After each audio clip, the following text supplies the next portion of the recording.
आजी वडे काय भारी दिसतात. तुला आवडले का? हो. खाऊन दाखव बरं कसे लागतात ते. कसे झाले? एकदम खुसखुशीत आणि कुरकुरीत हे वडे झालेले आहेत. नमस्कार, मी मृण्मयी. नमस्ते, मी कल्पना. आमच्या आजी नातीच्या चॅनलमध्ये तुम्हा सर्वांचं स्वागत आणि मनापासून शुभेच्छा. आजी आज काय बनवणार आहे?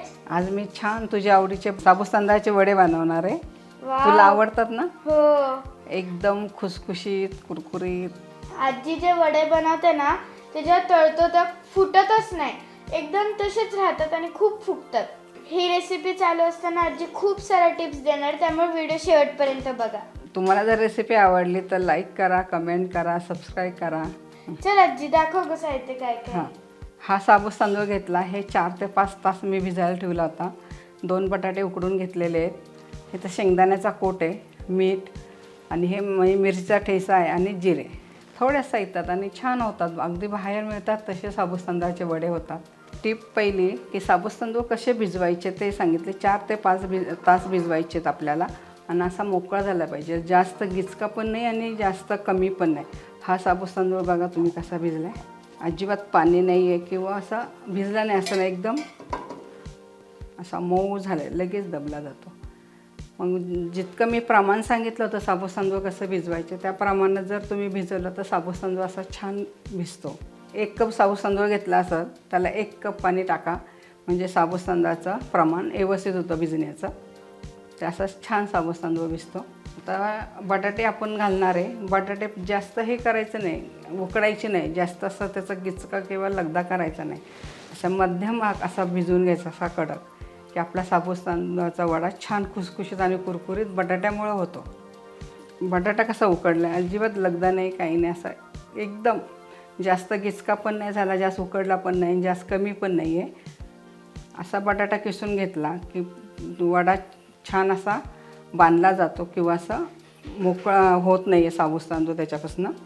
आणि हे जिरं आहे, थोडं जिरं अख्खंच घालायचं, म्हणजे साबुस तांदळा खाताना चव छान लागते. आता हा दाण्याचा कोट आहे, आपण जास्त बारीक केलेला नाही, असा ठोसर आहे. जास्त बारीक केला की मग वडा चांगला होत नाही आहे.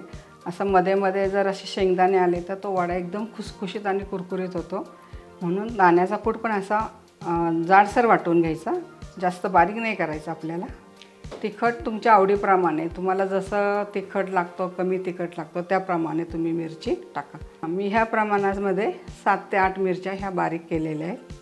आता हे पीठ छान मिक्स करून घ्यायचं आहे. सगळा मसाला जे आपण टाकलं आहे ते एकसारखं एकजीव करायचा. जास्त कणिक भिजवता असं पण नाही भिजवायचा. साबुस तांदूळ आपला फुटला नाही पाहिजे. पाण्याचा अजिबात वापर करू नका. पाण्याचा जर वापर केला तर ते तेल खूप शोषून घेतं आपलं, पाणी जास्त झालं तर. जेवढं बटाट्याचं प्रमाण आहे त्या प्रमाणातच हा पीठ मळून घ्यायचं आहे आणि जास्त असं जोर द्यायचा नाही, हलक्या हाताने हे सगळं मिक्स करून घ्यायचं आहे आपण. चला, पाण्याचा अजिबात वापर न करता आपण हे सगळं वड्याचं मिक्स करून घेतलेलं आहे. असं छान झालेलं आहे हे पीठ. बघा, साबुस तांदूळ पण अख्खा राहिलेला आहे. जेवढं बटाट्याचं पाणी असतं त्या बटाट्याच्या ह्याच्यातच हे झालं. आपला साबुस तांदूळ भिजलेला होता छान. तर ह्याचे आपण वडे करून घेऊ.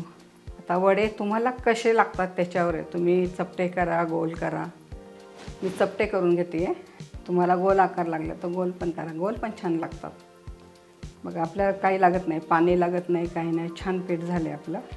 चला, हे साबुस तांदळाचे वडे आपले गोल करून झालेले. तर आता हे आपण तळायला घेऊया. इथं तेल ठेवलेलं आहे, तेल चांगलं गरम झालं आहे, त्यात आपण आता वडे सोडून घेऊ. चला, वडे तळताना जास्त मोठ्या गॅसवर पण नाही आणि लहान गॅसवर पण नाही, मीडियम गॅस करायचा आणि वडे तळायला घ्यायचे, म्हणजे आपले वडे चांगले खुसखुशीत आणि कुरकुरीत होतात. मोठा गॅस केला तर ते करपतात, आज कच्चे राहतात. आणि लहान गॅसवर तळले की ते जास्त फुलत नाहीत, म्हणून मीडियम गॅसवर आपले हे वडे तळून घ्यायचे. बघा, एक बाजू झाली, आता दुसरी बाजू आपण पलटी करून घेऊ. चला, हे अशा पद्धतीने वडे तळून घ्यायचे. बघा किती छान झालेत. आजी वडे काय भारी दिसतात. तुला आवडले का? हो. खाऊन दाखव बरं कसे लागतात ते. कसे झाले? एकदम खुसखुशीत आणि कुरकुरीत हे वडे झालेले आहेत. वडे बनवून पण अर्धा तास झाले तळून, तरी तो वडा एकदम कुरकुरीत आणि खुसखुशीत लागतोय. जे प्रमाण सांगितलं त्या प्रमाणात हे जर वडे केले तर असेच खुसखुशीत आणि कुरकुरीत होतात. तुम्हाला जर ही रेसिपी आवडली असेल तर लाईक करा, कमेंट करा, सबस्क्राईब करा. पुन्हा भेटूया अशाच नवीन नवीन पारंपरिक पदार्थाबरोबर. तोपर्यंत संत तुकाराम महाराज म्हणतात, मन करारे प्रसन्न सर्व सिद्धीचे कारण. बाय. ती वडे खाती आता.